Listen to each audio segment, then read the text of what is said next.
जिस तरह का माहौल आजकल पूरी दुनिया में बना हुआ है ना, ऐसा फील होता है कि वो दिन दूर नहीं, अपने हिंदुस्तान में भी कुछ इसी तरह का कल्चर जो है ना बनते जाएगा। अगर आप देखें तो बहुत सारी ऐसी कंट्री है जो कि मतलब एक दूसरे से लड़ने में मशगूल है, जहाँ पे मतलब किसी न किसी बात को लेके जंग छिड़ी हुई है, चाहे वहाँ पे सिविल वॉर हो या फिर किसी कंट्री से वॉर चल रहा है। हमारा जो हिंदुस्तान है ये एक्चुअली धर्म युद्ध लड़ रहा है। बीते कई सालों से यहाँ पे धर्म की लड़ाई लड़ी जा रही है, जहाँ पे कोई डेवलपमेंट, कोई टेक्नोलॉजी, कोई चीजों की बात नहीं होती है। ओनली अगर बात होती है धर्म युद्ध की। हिंदुस्तान में धर्म को कैसे बचा, आज के टाइम में इस हिंदुस्तान में जहाँ पे का प्रधानमंत्री हिंदू है, राष्ट्रपति हिंदू है, होम मिनिस्टर हिंदू है, स्टेट का मिनिस्टर सब हिंदू है, यहाँ तक मुख्यमंत्री तक हिंदू है। फिर भी हिंदुस्तान जो है जहाँ पर आबादी 70% नॉन मुस्लिम की है, हिंदू कम्युनिटी की है, फिर भी ये हिंदुस्तान सेफ एंड सिक्योर नहीं है, क्योंकि हिंदू खतरे में है। अब समझ में नहीं आता है कि अगर किसी एक मोहल्ले में यहाँ पे 50 घर किसी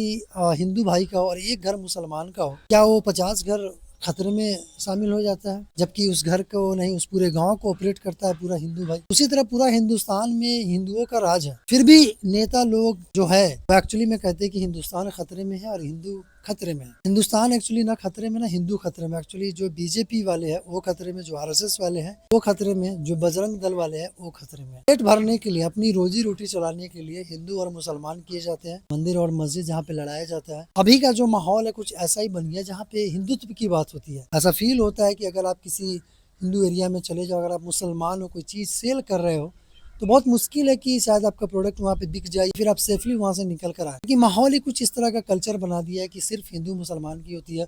कहीं पे आप पकड़े जाओ, कहीं पे आप मारे जाओगे, कहीं पे आपको टॉर्चर किया जाए, कहीं पे आप मॉब लिंचिंग कर दिया जाए, जहाँ पे पूरा कुछ हिंदुओं के हाथ में, फिर भी बहकाया जा रहा है, बरगलाया जा रहा है हिंदुस्तान के लोगों को, खूबसूरत यहाँ की जनता को, जिसके दिमाग में सिर्फ धर्म युद्ध की बात डाली गई है, जहाँ पे सिर्फ नफरत और नफरत फैलाने की बात की जा रही है।